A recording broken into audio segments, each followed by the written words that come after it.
ഇതൊരു റിയൽ സ്റ്റോറിയാണ്. Black dahlia murder case നിങ്ങൾ കേട്ടിട്ടുണ്ടോ? എലിസബത്ത് ഷോർട്ട് എന്നായിരുന്നു അവളുടെ പേര്. അവൾക്ക് 22 വയസ്സാണ്. 1947 ലോസ് ഏജൻസിലെ ഒരു വേക്കന്റ് പ്ലോട്ടിൽ ഒരു സ്ത്രീയുടെ മൃതദേഹം കണ്ടെത്തി. ഒരു വഴിയാത്രക്കാരിയായിരുന്നു മൃതദേഹം കണ്ടത്.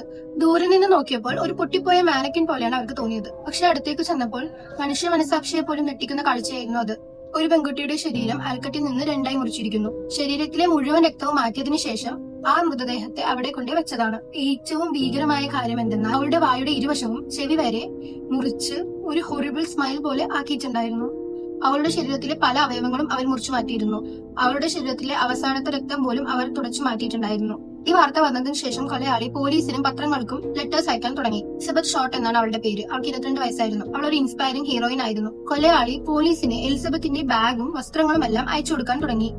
ആയിരക്കണക്കിന് ആളുകളെ ചോദ്യം ചെയ്തിട്ടും നൂറുകണക്കിന് ആളുകൾ കുറ്റം ഏച്ചു പറഞ്ഞിട്ടും യഥാർത്ഥ കൊലയാളിയെ ഇതുവരെ കണ്ടെത്താൻ സാധിച്ചിട്ടില്ല. ആരാണ് ഇത്രയും ക്രൂരമായി ഒരു പെൺകുട്ടിയെ കൊലപ്പെടുത്തിയതെന്ന് ഹോളിവുഡിലെ ഏറ്റവും വലിയ അൺസോൾവ്ഡ് കേസായി ഇന്നും തുടർന്നു പോകുന്നു. ബ്ലാക്ക് ഡാലിയ ഹോളിവുഡ് മർഡർ എന്നാണ് ഇത് അറിയപ്പെടുന്നത്. ചരിത്രത്തിൽ ഹോളിവുഡിനെ നടുക്കിയ ഏറ്റവും വലിയ കൊലപാതകമായിരുന്നു ഇത്. ഇത്ര നൈറ്റാണ് ഞാൻ ഈ വീഡിയോയ്ക്ക് വേണ്ടി ഈ സ്റ്റോറിനെ കുറിച്ച് അന്വേഷിച്ചത്. ഇന്നലെ രാത്രി എനിക്ക് ഉറങ്ങാൻ പറ്റിയിട്ടില്ല. മൈൻഡ് ഭയങ്കര ഡിസ്റ്റർബ്ഡ് ആയിരുന്നു.